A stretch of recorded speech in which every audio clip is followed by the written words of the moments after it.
Hello everyone, I am the Benedict Kirby, and welcome to my channel, The Commander Tavern. The Commander Tavern is a channel dedicated to my favorite Magic the Gathering format. The Brewery is a series on this channel showcasing my spicy brews and other deck text. On this episode of The Brewery, I'll be discussing my take on a commander from the Warhammer 40,000 Commander Precons, Be'lakor the Dark Master. If you like this deck or any of the cards I'll be mentioning throughout the video, please consider using my TCG Player affiliate link when purchasing those cards. You can find that link down in the description. It'll really help out the channel. But the very best way you can help support your channel is with my Patreon.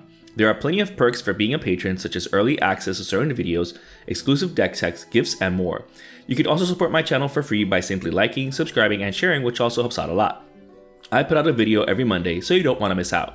You can join my Discord server for free if you want to join the Commander Tavern community. All pertinent links are down in the description. Alright, let's get back to the episode. Be'lakor is a 6/5 demon noble with flying for 3 generic, 1 blue, 1 black, and 1 red. While he definitely passes the vanilla test, this casting cost might seem a bit too beefy for a non-green deck.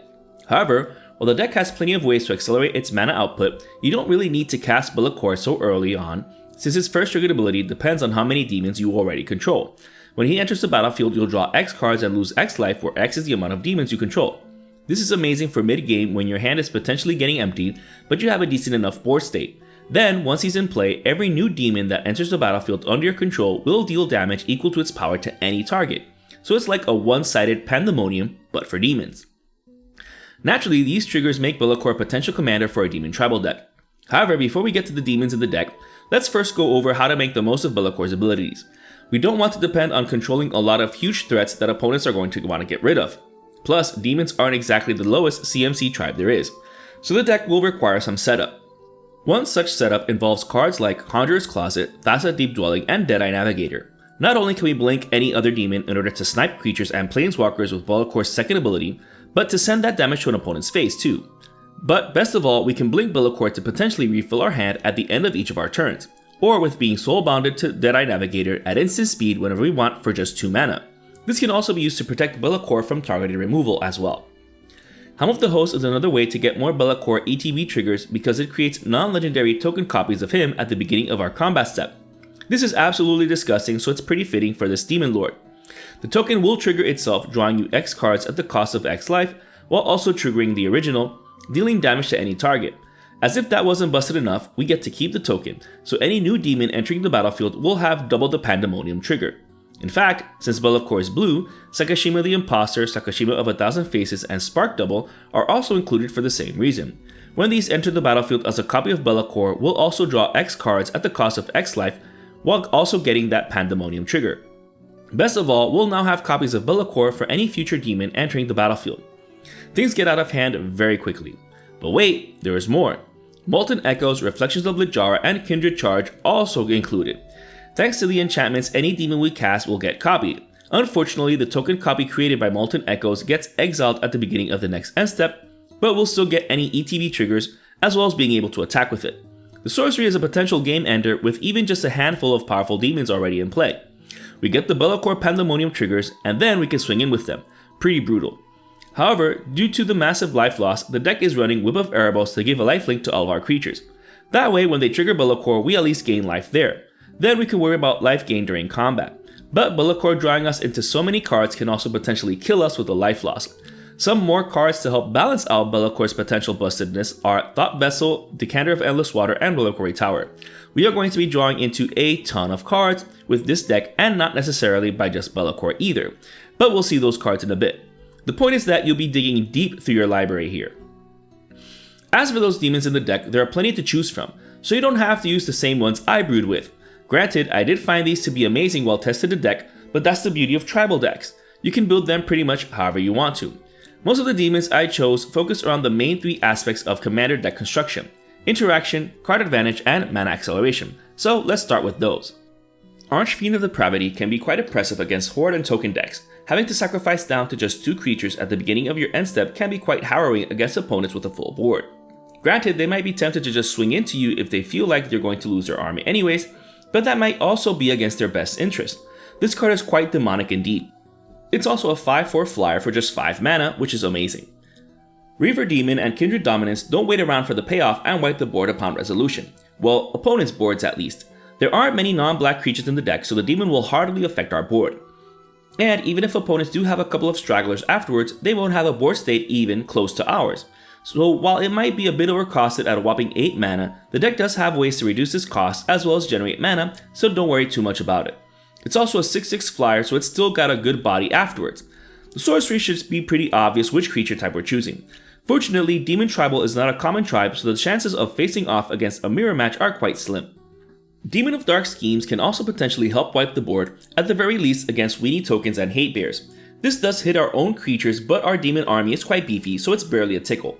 While the deck isn't dedicated to energy, the demon getting us energy counters on creatures dying is great because it itself has an ability requiring energy counters, allowing us to reanimate any creature from any graveyard, which is a pretty nice bonus on a 5/5 flyer for 6 mana.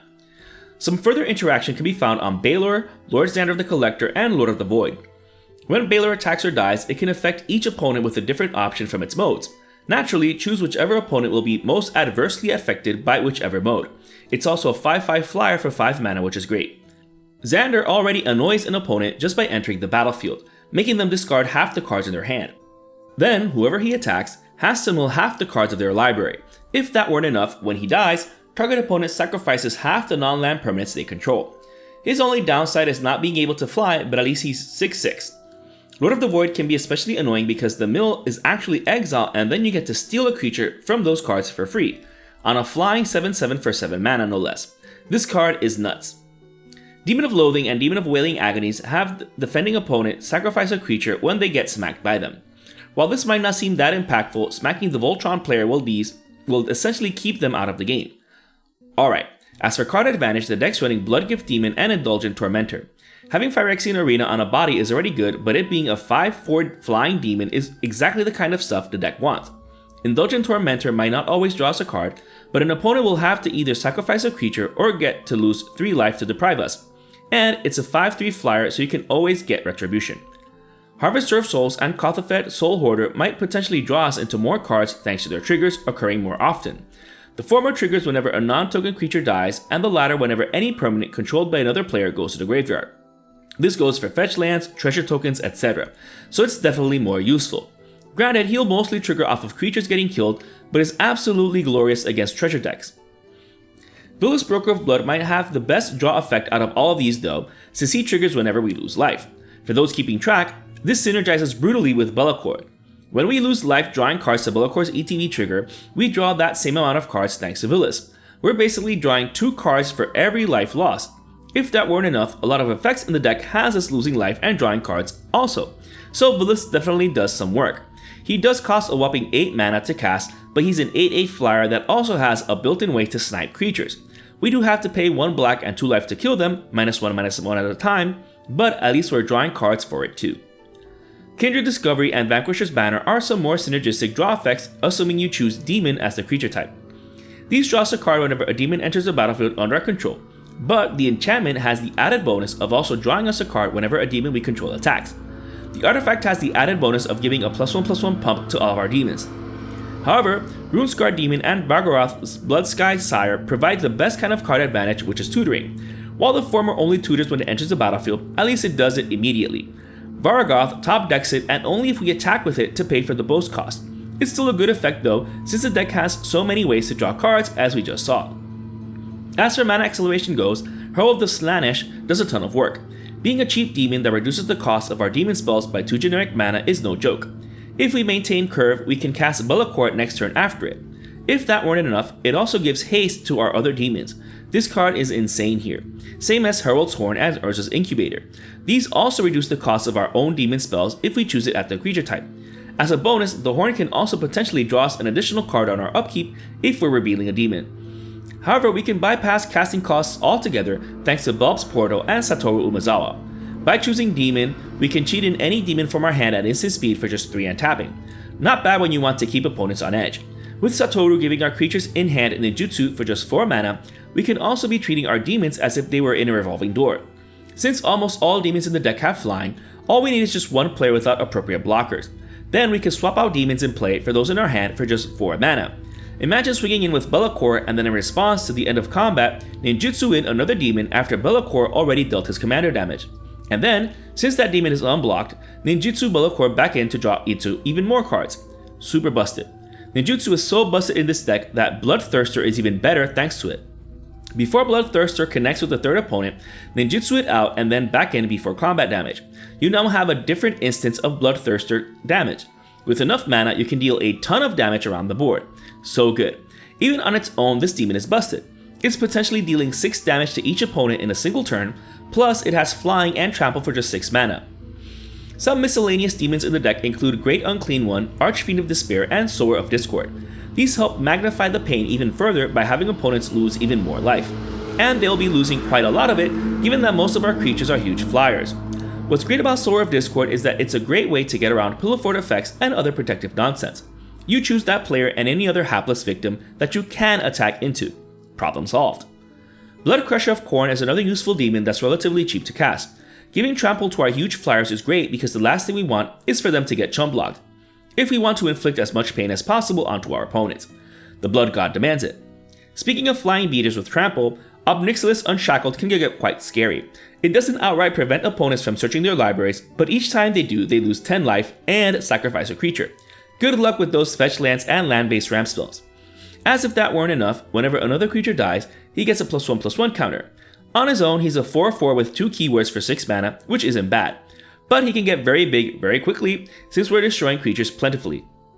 Lastly, you can't have a demon tribal deck without Liliana's Contract. While this might seem like a cop-out, games do have to end. At least we're not ending the game with the Demonic Consultation Thassa's Oracle CDH combo, nor the Sanguine Bond Exquisite Blood combo. This thing needs to survive a full turn around the table. Besides, we draw 4 cards at the cost of 4 life when it enters the battlefield, so it's still good and useful to include.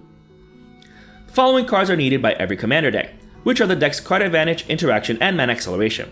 While the deck has no issues with drawing cards, we still need to protect our board and interact with our opponents. Fierce Guardianship, Swan Song, An Offer You Can't Refuse, Negate, Counterspell, and Mana Drain is a decent enough counterspell suite to deal with anything that can disrupt our board, while also giving us the ammunition to prevent the combo player from winning. This deck hits hard, but combo decks are obviously much faster. Chaos Warp and Cyclonic Rift are more cards that require no further explanation than we need catch-alls to deal with possibly anything. And overloading Cyclonic Rift at the end of the turn before ours will clear the board for our demons to bring the apocalypse to our opponents. Cavern of Souls help our demons from getting countered from opponents' own counterspells. Last thing we need is spending a whopping 6 mana on Be'lakor only to get him immediately countered and then cost 8 to recast. As a bonus, it also taps for any color when casting those demon spells, same as Secluded Courtyard and Unclaimed Territory, which are also included. These aren't as useful as Cavern of Souls, but if it's too expensive for you and you don't want to proxy it, you don't really need it. Just keep interaction up for when you want to cast a key creature and you'll be fine. Speaking of mana, Cabal Coffers and Urborg Tomb of Yawgmoth are naturally included in this deck. The deck is mostly black, so these come in super clutch. Fortunately, thanks to Modern Horizons 2 and Time Spiral Remastered, it's way cheaper to have these cards together than it was before. Expedition Map is included to not only help assemble these 2 lands, but any other utility land strewn throughout the deck, even if it does go to your hand and not the battlefield. Speaking of, the deck may not be green, but thanks to Wayfarer's Bauble, Navigation Orb, and Burnished Heart, we can get basic lands onto the battlefield to help ramp us for those more expensive spells. The swords I usually include for these effects weren't that helpful, since they require an attacker to work, and most of the creatures in the deck are expensive, so you needed the mana to get the mana, so to speak. To that end, Soul Ring, all 4 signets, all 3 talismans, Felwar Stone, and Jewel Lotus are included since they're very cheap in comparison and can help better cast things on curve. Is it risky running so many mana rocks? Yes, an overloaded Vandal Blast can set us back, but the counterspells are included to help hedge against that risk. Jewel Lotus might be the odd one out since it's so expensive on the secondary market, but you definitely do not need it for the deck to run if you don't already have it, nor won't proxy it.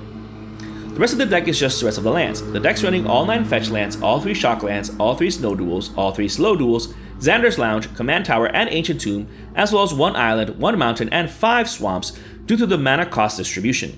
But we still want a critical mass of basics due to all of the basic land wrap effects in the deck. As with all of my deck techs, you can build your mana base according to your budget. Whether you include more expensive cards or even cheaper cards is up to you. You do you. This view is just an idea of how to build around Be'lakor the Dark Master. Demon Tribal is definitely one of those tribes that might not have that much support in the command zone, but Be'lakor brings support in spades. You don't need many Demon Lords if you're drawing into tons of cards, plus have enough beaters and generic effects to make the deck work. Having 3 colors is definitely helpful to that end though, even if the deck is mostly black. If you're interested in the deck list of this spicy brew of mine, you can find a link to it down in the description. I would like to thank all my patrons for supporting me, and a quick shout out to all my higher tier patrons, the brewers, for their patronage. I'd also like to thank anyone using my TCG Player affiliate link. That also helps out the channel. And to everyone, thanks for watching this episode of The Brewery on the Commander Tavern. I am the Meta Kirby, and happy brewing.